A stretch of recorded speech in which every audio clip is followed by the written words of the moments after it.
Apreciados estudiantes del seminario especializado, un cordial saludo para todos ustedes, esperando que se encuentren muy bien.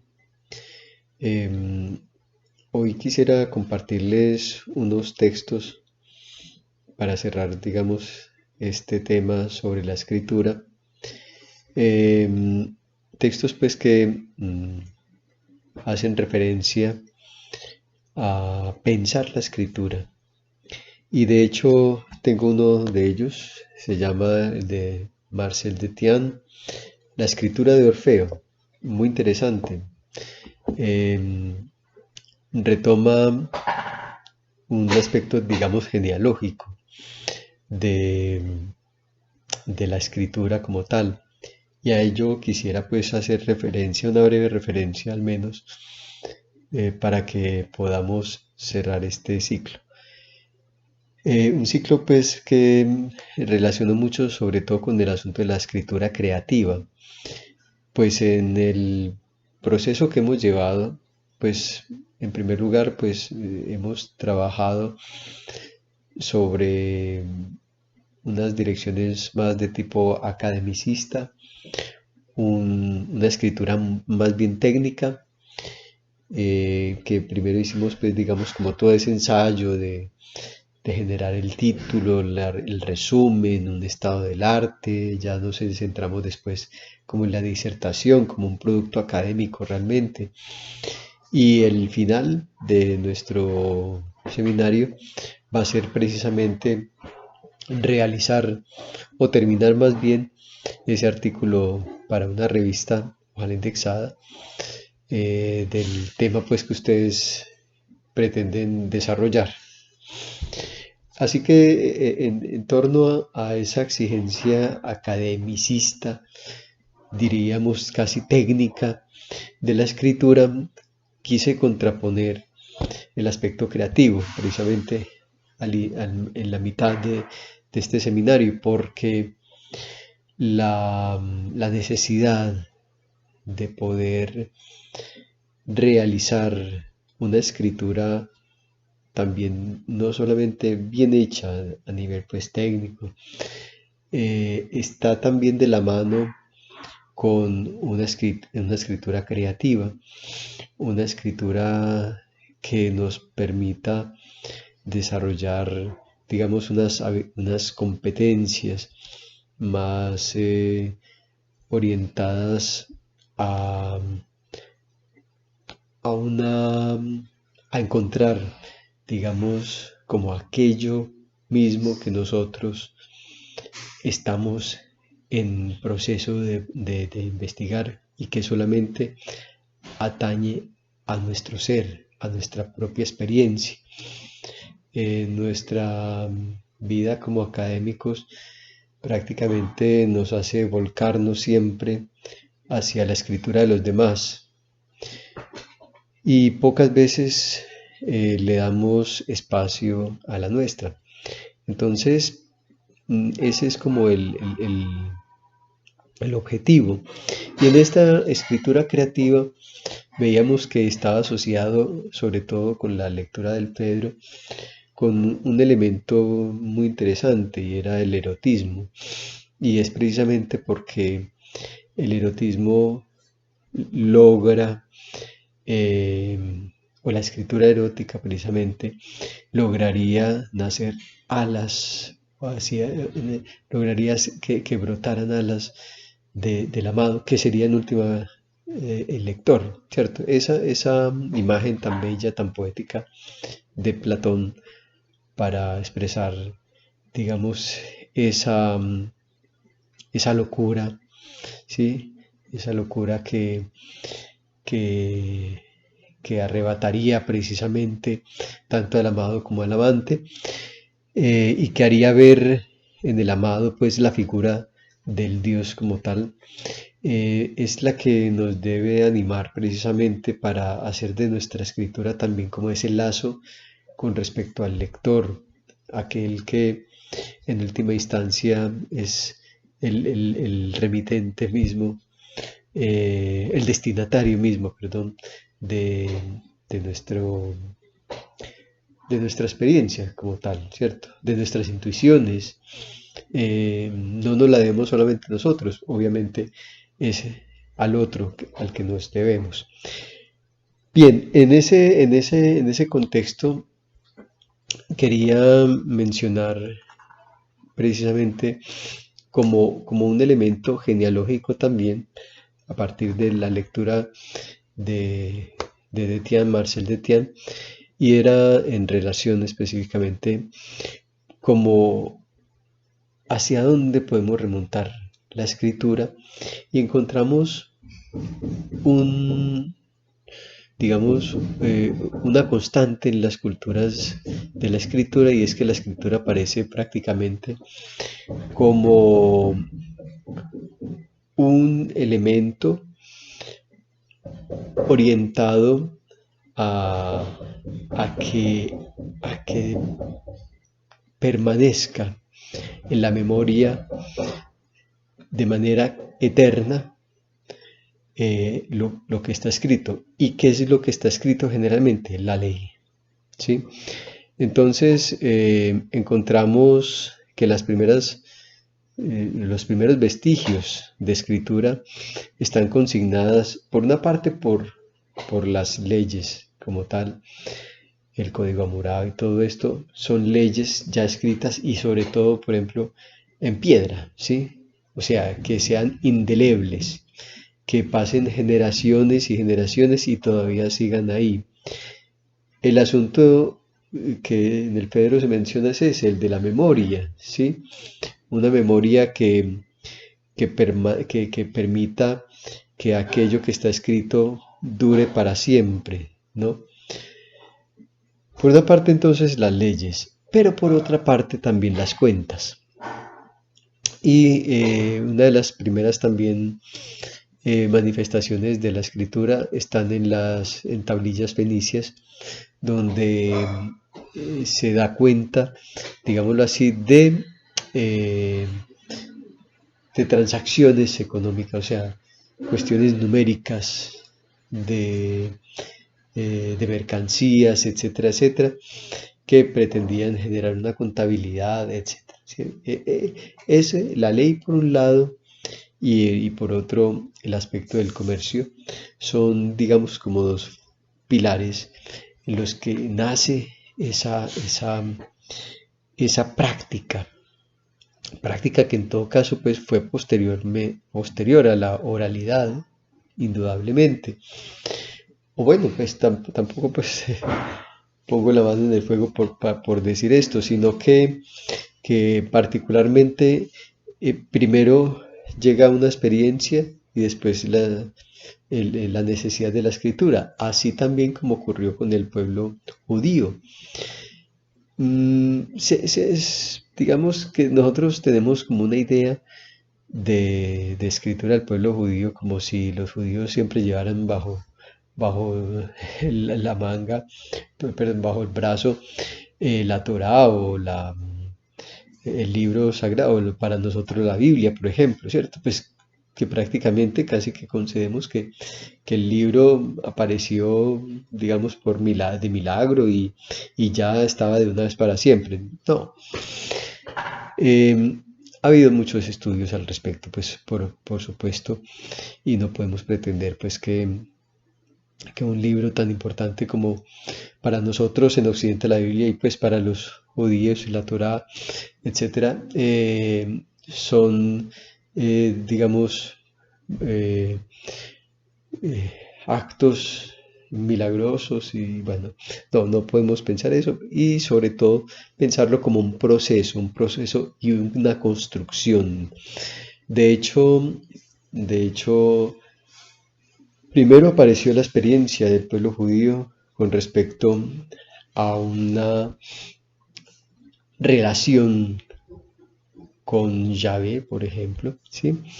Pero que se transmitía oralmente, se transmitía de generación en generación. ¿Qué sucede?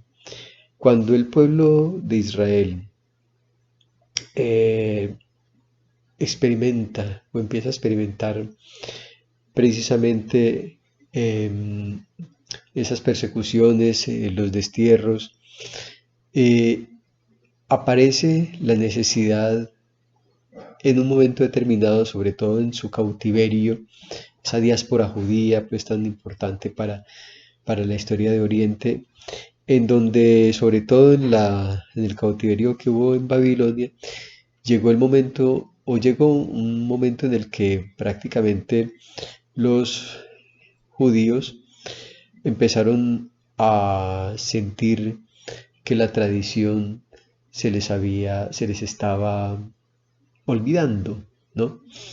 Y que debido a esas generaciones que ya empezaban a nacer dentro del cautiverio, no tenían conocimiento absoluto de lo que fue ese, esa magnífica tradición oral que tenían, se dieron a la tarea entonces de empezar a escribir. Una labor muy dispendiosa, pues porque el pueblo judío no era específicamente un pueblo letrado, o digamos que sucedía lo mismo que sucedía en todas las culturas, que quienes escribían era una especie de cofradía muy exclusiva. Los escribas, precisamente, en Egipto podemos encontrar pues de manera muy clara digamos, esa, esa estratificación social, la de los escribas, que era gente privilegiada de alguna manera, eran cultas, ¿cierto? Y entonces ellos eran los encargados precisamente de llevar las cuentas al rey, y hacer las leyes de alguna manera, ¿cierto? Tenían unos grandes privilegios a ese nivel, a nivel estatales, por ejemplo, ¿cierto? Lo mismo ocurría con el pueblo judío. Lo que pasa es que el pueblo judío era nómada, ¿no? Recordemos, y pastoreaba. Y como pastoreaba, pues cargar libros era muy dispendioso, entonces todo se hacía de manera oral. Así que esa tradición de la escritura fue dándose en ese cautiverio y empezó a precisamente eh, realizarse un proceso escritural que particularmente termina posterior a la muerte de Cristo con uno de sus apóstoles, San Juan, que hace el libro de las revelaciones o el libro del Apocalipsis que llaman también. Es el libro de las revelaciones propiamente hablando. Hasta ahí se cierra, digamos, lo que se concibe para nosotros cristianos, lo que es la Biblia, pero siempre bajo un contexto también histórico-cultural. Se escribía a partir de las experiencias reales, cotidianas, históricas, culturales, sociales de esa época, por supuesto. Y eso, el estilo, las imágenes, todo aquello que está contenido en esos libros, pues obviamente tenía que estar refrendado por la experiencia del pueblo judío. Aquello que no hacía parte de la experiencia era simplemente rechazado. De ahí también se explica el por qué hay unos libros que no son tenidos en cuenta en la Biblia. Por ejemplo, los evangelios apócrifos, por ejemplo. Los evangelios apócrifos en algunos, o digamos en la mayoría de sus relatos, son fantasiosos, y sobre todo fueron hechos posteriormente a, a al siglo segundo, ¿sí? Muy posteriores pues a, a los primeros apóstoles también, y de hecho pues son retirados de este libro precisamente porque no corresponden a las experiencias y más bien tienen un contenido de tipo gnóstico, heredero pues de toda la tradición de Grecia. Pero bueno, ese no es el punto que les quería mencionar, sino que el asunto de la escritura está muy relacionada entonces con una parte, pues todo aquello que correspondía a las leyes que tenían que ser perennes y por eso se tenían que escribir en piedra, ¿cierto? Para que se mantuvieran eh, intactas de generación en generación. También, por ejemplo, las transacciones que se realizan a nivel comercial, las cuentas de los grandes emperadores o de los reyes dentro del palacio. Estaba a cargo pues de todos estos escribas, de todo lo que decía el rey, de sus acciones, de todos sus relatos heroicos, etcétera, se tenían que escribir como tal. Y a ese nivel también aparecen pues entonces unos relatos ya del pueblo, específicamente del pueblo judío, que son relatos que se tienen que escribir, si no, si no se escriben, moriría el pueblo judío como tal, con sus tradiciones, y eso no es lo que quieren, sino precisamente conservarlos, y empieza entonces una tradición de escritores, de escribas, que rememoran todas aquellas narraciones de carácter oral y todas aquellas experiencias que había tenido el pueblo en su historia y en su relación con Dios, con Yahvé. Bien, eso por un lado, ¿cierto? Por el otro, también tenemos la tradición del pueblo griego. La tradición, y es precisamente aquí donde quiero hacer mención pues con Marcel Detian. Eh, de hecho, en el primer capítulo dice una escritura inventiva, la voz de Orfeo, los juegos de Palamedes.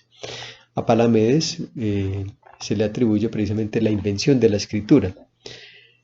Dice Marcel Detian al principio, de manera muy interesante, tal como la cuentan los griegos, la escritura inventada es imposible sin una escritura inventiva.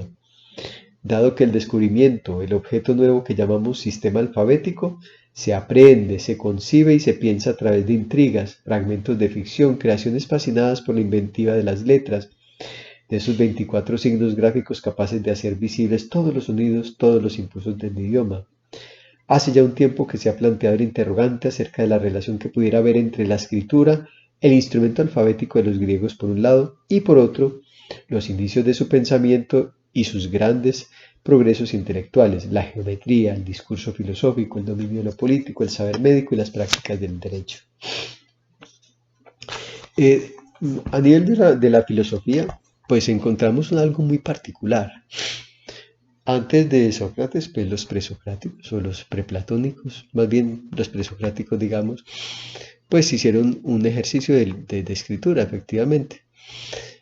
Parménides, eh, digamos, todos estos Tales, en fin, generalmente tenían un tipo de escritura, obviamente, muy ligado todavía pues como con los elementos, ya hay una separación pues con el mito específicamente.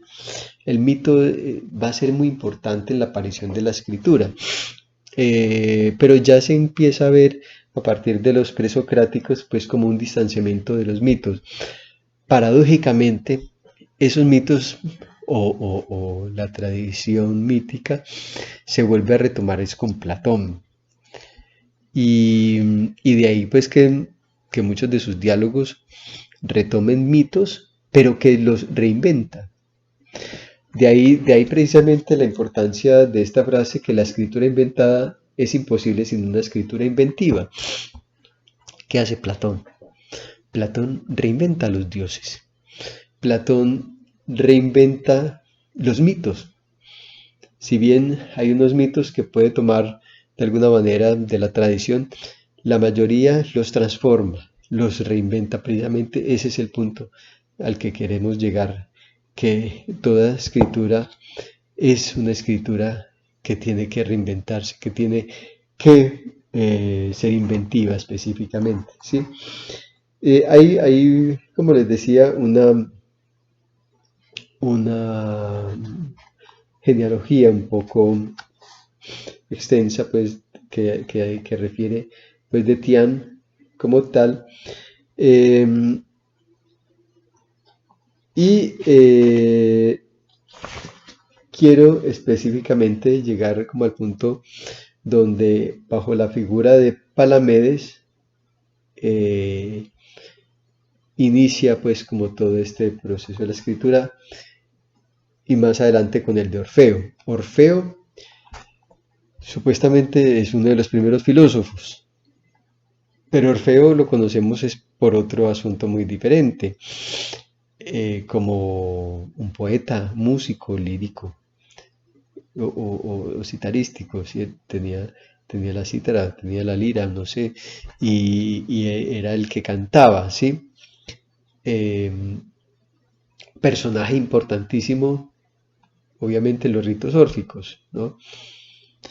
Sin embargo, vamos a ver pues que de manera particular Orfeo nace, digamos, en una zona donde no había escritura, donde eran analfabetos, y se convierte precisamente en el símbolo icónico del nacimiento de la escritura, paradójicamente, insistimos. Entonces, voy aquí a citar un poquito el texto. Entre los dioses indiferentes a las tablillas y los hombres comprometidos en sus prácticas escriturales, la escritura se concede un héroe. Su nombre, Palamedes, epónimo de su habilidad. Palame es la palma de la mano que coge, que aprehende y también que fabrica. La mano y sus contornos, el gesto de la mano, el del alfarero en el torno, el del timonel dirigiendo la barca, la mano inventiva e instrumental con las técnicas y los saberes. Palamedes, hábil en todos los campos, es todo lo contrario de un despistado. Y aquí en juego de palabras, en francés, jeu de pomme, que justifica el giro inevitablemente forzado en la versión castellana, ¿cierto? Despistado. Hábil en todos los juegos manuales, aparece en la epopeya de Stacino de Chipre, los cantos chipriotas que en el siglo VII cuentan los orígenes de la guerra de Troya hasta las riberas mismas de la Ilíada. En este poema de 11 libros, Palamedes aparece como rival de Ulises, el polítropo, el hombre de 1000 recursos, el héroe de la inteligencia astuta. Rivalidad que comienza en Ítaca cuando Palamedes desvela el subterfugio que el padre de Telémaco ha fraguado para no ir a la guerra de Troya. Ulises simulaba locura. En varias oportunidades, en situaciones aporéticas, Palamedes encuentra el recurso adecuado. Sabe admirablemente sacar de apuros a los griegos. Más adelante nos refiere, sin embargo, este táctico, también experto en logística, es el quien se ocupa de aprovisionamiento de los ejércitos, inventa igualmente el juego de damas y el juego de la tabla. Además del chaquete y de los primeros dados, descubre el abecedario, la máquina alfabética, el número ingenioso. Ese descubrimiento eminente entre todos y en la misma oleada, la metrética, los pesos y las medidas. Es el otro Prometeo de Esquilo que recita el catálogo de sus invenciones. Para toda Grecia he regulado la existencia, hasta ahora confusa y semejante a la condición animal. Entonces aquí hay un elemento que quiero precisamente conectar con un pasaje del Pedro, donde Platón escribe al respecto, después de hablarnos del mito del rey Thamis, que es también Amón, al que viene Zeus o Teud, mostrándole pues las bellezas y las bondades pues del fármaco, o de la escritura como tal propiamente dicha.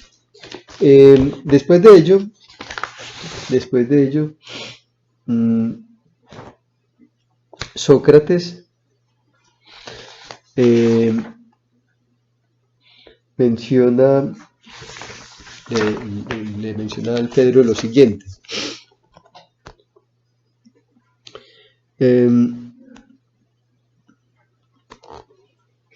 Pero el que sabe que en el discurso escrito sobre cualquier tema hay necesariamente un mucho de juego, esta expresión aquí o esta inserción de este tema, pues efectivamente hace referencia a Palamedes como el inventor de todos estos juegos.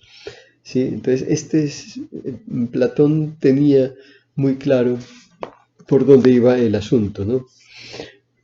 Pero el que sabe que en el discurso escrito sobre cualquier tema hay necesariamente mucho juego y que nunca discurso alguno, medido o sin medir. Recordemos que también Palamedes era el inventor de todo esto de las medidas, de los pesos, ¿no? Merecería demasiado el empeño de haberse escrito, ni de ser pronunciado tal como hacen los rapsodos, sin criterio ni explicación alguna, y únicamente para persuadir. Y que de hecho los mejores de ellos han llegado a convertirse en recordatorio del que ya lo sabe. Y en cambio cree, efectivamente, que en aquellos que sirven de enseñanza y que se pronuncia para aprender, escrito realmente en el alma, que este es el escrito que realmente está defendiendo Sócrates, Platón en boca de Sócrates, y que además tratan de cosas justas, bellas y buenas. ¿Quién cree, digo, que en estos solos hay realidad, perfección y algo digno de esfuerzo, y que a tales discursos se les debe dar nombre como si fueran legítimos hijos? En primer lugar, el que lleva dentro de él y que está como originado por él. Después todos los hijos o hermanos de éste, que al mismo tiempo han enraizado según sus merecimientos en las almas de otros, dejando que los demás discursos se vayan enhorabuena. Un hombre así, Fedro, es tal cual probablemente yo y tú desearíamos que tú y yo llegáramos a ser. Este es pues entonces un asunto que parece ser que entonces Platón relaciona la escritura con la treta, con el juego, con la astucia, la astucia del juego sobre todo, de hacernos ver cosas que incluso en el juego, en todo juego como tal, no hay juego sin trampa, ¿no? Es como si fuera la escritura una trampa precisamente. Bien. Dice más adelante entonces, su inventiva, su fecundidad heurística llegan a su plenitud en las situaciones difíciles, en los estados de crisis, cuando surge la aporía. Por ejemplo, una hambruna. El ejército griego está bloqueado en Áulide, el aprovisionamiento es insuficiente, los víveres están mal repartidos, hay descontento, las tropas se rebelan. Palamedes interviene provisto de letras fenicias que enseñan en esta ocasión, pero las aplica específicamente a la distribución del alimento. Y con tanta eficacia que la discordia se apacigua ante la evidencia de que la distribución de víveres no solamente es justa, sino irreprochable, el mismo peso, la misma medida para cada uno. En este caso, las letras funcionan como números. Análogamente también en Áulide, cuando la desocupación comienza a desmoralizar a las tropas condenadas a una guerra absurda, Palamedes saca los dados del bolsillo, pone en circulación las fichas o los guijarros de cuentas, los Cephoi, y el ejército griego descubre el placer de entregarse a los pesos y las medidas. ¿No? Esa relación muy interesante propone aquí pues de Tian, y es el asunto de establecer pues como algo equiparable entre las letras y los números, entre lo justo, la medida, pero también entre eso justo y también entre el juego, ¿no? Hay como todo un deslizamiento semántico a lo largo pues de la escritura como tal. En efecto, la notación numérica utiliza los signos del abecedario. Conocer las letras implica ya saber los números, y entre los números y los juegos del ocio, taba, dados o chaqueta, como todos los griegos, Platón no establece una diferencia radical. Entre las invenciones de Todd, el Fedro coloca el número y las letras en el mismo plano que la geometría y el chaquete, o los dados y la astronomía. En Grecia el cálculo se hace por lo general con guijarros llamados cephoi, que designan al mismo tiempo las unidades de cuentas, las fichas de votación, las piezas de juego y también los huesecillos que se utilizan en prácticas adivinatorias y en consultas oraculares. Aquí viene lo interesante. La diferencia entre una mesa de juego y una tabla de cálculo es tan frágil que no tenemos medios para distinguir entre una y otra cuando los arqueólogos logran desenterrar alguna. Un ábaco o tabla de cálculo se presenta como una superficie de piedra o de madera marcada por diagramas, tablas con líneas ya paralelas, ya divididas por una transversal y perpendicular. De la misma manera, toda una tradición nos muestra que los guijarros son los representantes de unidades que constituyen un conjunto dotado de ciertas propiedades. El anciano de las leyes de Platón hace notar que no hay gran diferencia entre jugar al chaquete con dados y guijarros y ocuparse de ciencias que versan sobre magnitudes mensurables e inconmensurables. En ambos casos es una cuestión de logos, como dice Sócrates en el Gorgias. A esta vertiente especulativa de la escritura vuelta hacia el número y la geometría responde en la actividad de Palamedes una dimensión más letrada que conduce a una reflexión sobre las virtudes de la escritura.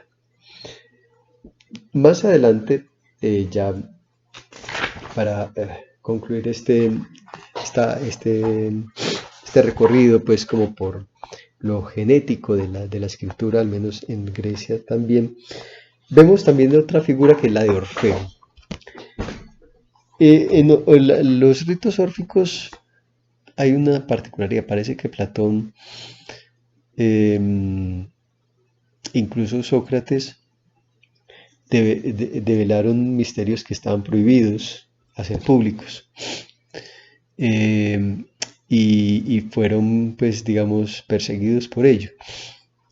De hecho, hay uno de los elementos de Orfeo, no sé si ustedes de pronto se acuerdan un poco del mito de Orfeo y Eurídice, que fue su esposa, que en el momento en el que se casaron, pues Eurídice fue mordida por una serpiente, muere y va al Averno, pues al lugar de los muertos.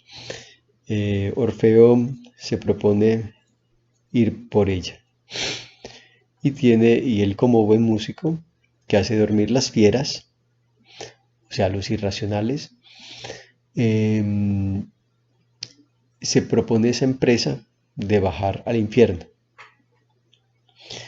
y se encuentra obviamente con grandes dificultades. Una de ellas, pues obviamente, es quien cuida que las almas de los muertos efectivamente pasen. Eh, y se encuentra con Cancerbero, pero también con Caronte. Y a ellos los hace dormir por medio de la música. Recordemos que Orfeo parece tener un doble origen. Por una parte, por Apolo y por otra, un componente dionisiaco, o de Dionisio, pues específicamente. En el componente apolíneo, pues, está el dominio de la lira y el dominio de la poesía, ¿sí? Y con ello logra precisamente dormir estas fieras, sobre todo a Caronte, que es el que tiene que pasar las almas. También tiene que vérselas, pues, entonces, con Hades y su esposa. Sobre todo, pues, esa es la tradición. Eh, este dios le concede bajar al infierno por Eurídice bajo la condición de que cuando llegue hasta donde ella no pueda verla, so pena de que se devuelva Eurídice al lugar de los muertos, solamente bajo la condición entonces de que no pueda volver a verle su rostro durante la travesía, pues, y cuando llegue hasta el final, cuando la saque, se le podrá restablecer a su compañera. Por cosas del destino mismo, Orfeo no puede cumplirlo. Eurídice vuelve otra vez al lugar. Hay varias versiones, ¿por qué no? Como que Eurídice en una de ellas le reclama porque no la ve, entonces que entonces ya no la quiere. En fin, imagine uno después de ir al infierno por ella y que no la quiere porque no la ve. cuando se ha esforzado pues en ir hasta el infierno mismo. Y entonces, bueno, esa es una de las versiones. Entonces el hombre pues por darle gusto y mostrarle que si la quiere, pues lo que hace es precisamente todo lo contrario. Esa es una. Y la otra, sobre todo por ejemplo la que Claudio Monteverdi en su, en su ópera Orfeo precisamente menciona, es que cree que no va detrás de ella, detrás de él, y voltea la cara y la ve. Y por esa duda, por la duda, precisamente porque duda que está ella ahí, entonces vuelve otra vez a su estado normal. De ahí precisamente que Orfeo tiene también todo ese aspecto filosófico, ¿no?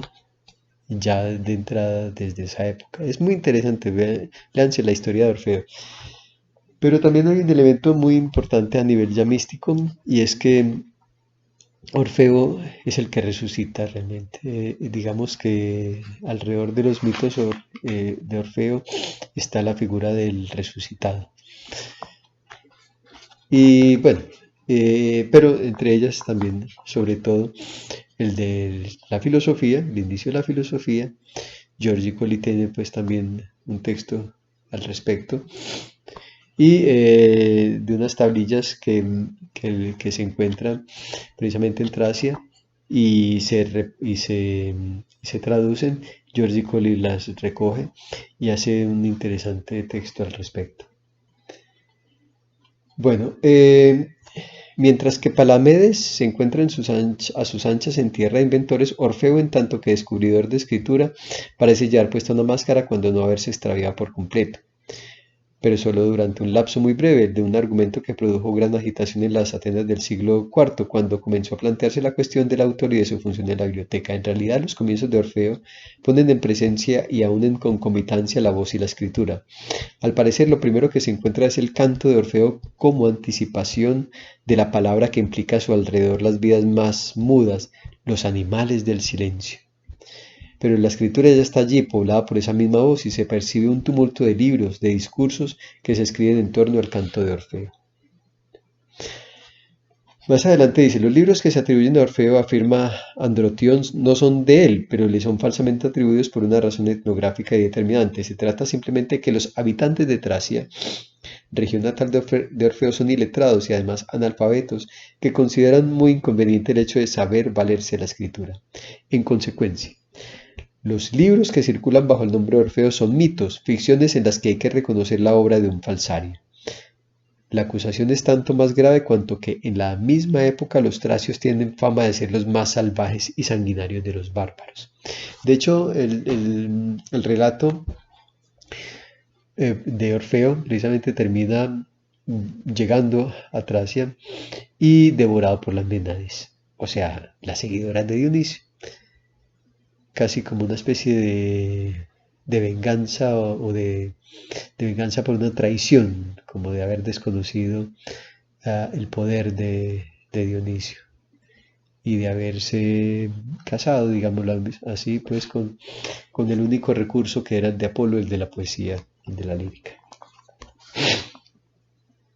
Bien, entonces eran considerados muy sanguinarios. Me salto un poco. Dice, como Orfeo originario del producto de un saber, perdón, como Orfeo originario de Tracia podría dar pruebas de poseer el dominio cabal de la escritura, lo que está en juego es el saber leer y escribir, puesto que dos testimonios del siglo IV interrogados por Linford afirman en respuesta a los ataques de Androtión que Orfeo ha aportado la escritura a los hombres, que la ha aprendido de las musas, y que en ese sentido es el fundador de la cultura general, de la Encuclius Mathesis, del saber enciclopédico, que se define en el siglo IV con Platón e Isócrates.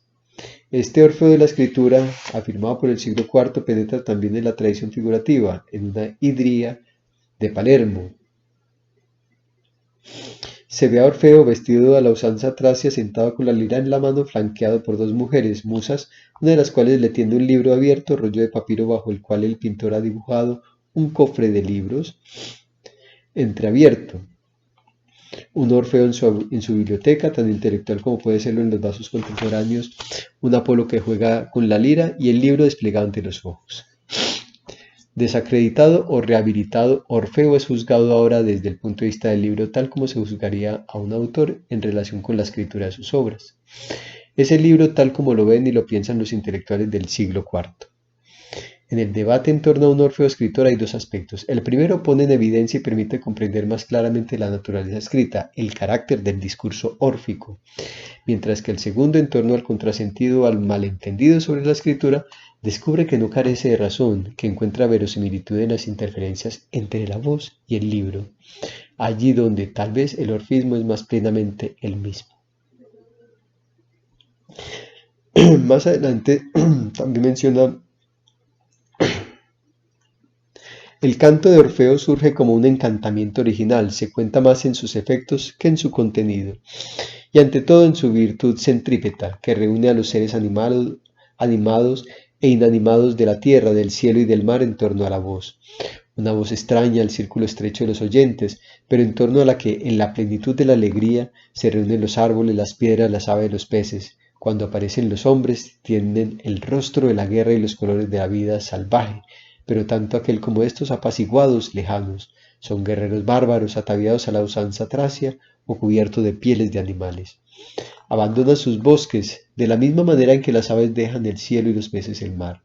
En esta primera voz, antes de que se haga cosmogonía, teogonía y luego antropogonía, existe la extrema libertad para englobarlo todo sin perderse en la confusión y el caos, sino en la aceptación de toda vida animada y de toda cosa, con lo que ello puede producir de excesivo, de necesariamente desmesurado, pero ante todo de renuncia a un mundo ordenado y separado, habitado por la parcelación y por el desmembramiento, o en otros términos, el mundo de los otros, tal como se despliega en los relatos alrededor de 6 generaciones divinas. Desde el momento en que la voz de Orfeo penetra en el mundo de los hombres, más allá del primer círculo de los guerreros tracios, la voz se escribe, se hace libro, es escritura múltiple.